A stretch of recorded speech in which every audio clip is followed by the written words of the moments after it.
Another day, another vlog na naman tayo for today's video mga kasuki. Tambak na naman ang labahin ko, sigurado nga abutin na naman ako ng gabi nito sa paglalaba.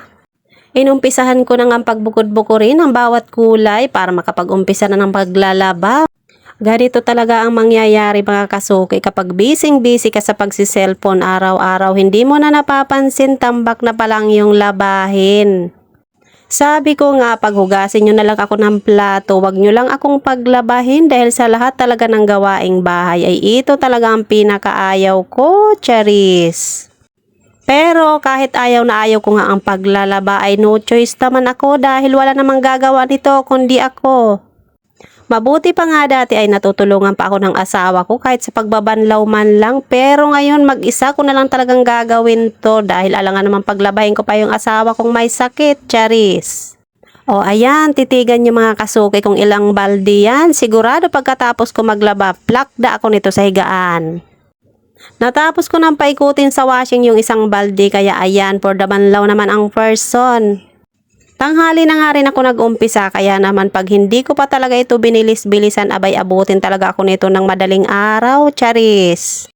Yung ibang mga nanay nga napapansin ko araw-araw maglalaba, yung iba naman ay every another day maglaba. Ako lang yata yung tao na tuwing kinsenas ko maglaba, charis.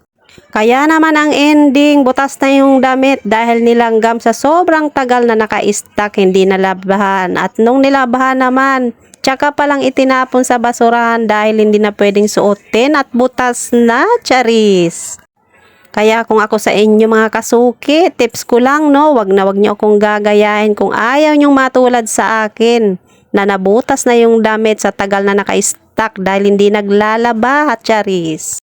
Nasobrahan na talaga yata ang katamaran ko, pati nga paghugas ng plato, madalas ay nagagalit yung asawa ko at yung lababo daw namin ay hindi na nawalan ng laman na hugasan. Sa dami ng daldal ko, natapos ko na yung unang round. Ito naman yung pangalawang round, inaantay ko na matapos umikot dito sa washing. Kasuki, bilis-bilisan mo yung pagtatanggal dyan ng mga damit. Huwag kang tingin sa camera, wala ka nang igaganda, charis. Ang dami namang mapapansin, pati ba naman yung pagtingin ko sa camera ay napansin pa o ayan na naman, nakatingin na naman, charis. Sa mga oras na yan ay gabi na nga kaya naman minamadali ko na lang talaga ang pagbabanlaw para nga hindi ako abutin ng sobrang gabing-gabi na.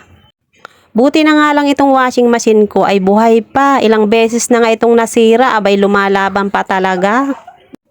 At pagkatapos ko naman magbanlaw yan, iaakyat ko naman yan dun sa taas. At yung pagsasampayin ko naman yan ay yung bunso ko.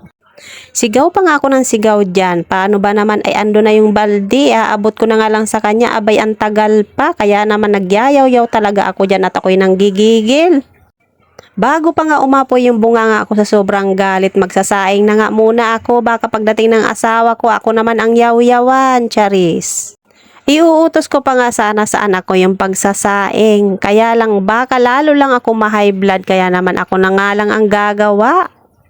Sakto naman nga at maya ay dumating na yung asawa ko at siya na nga itong nagluto ng ulam. Abay nakaramdam siguro na umuusok na yung ilong ko.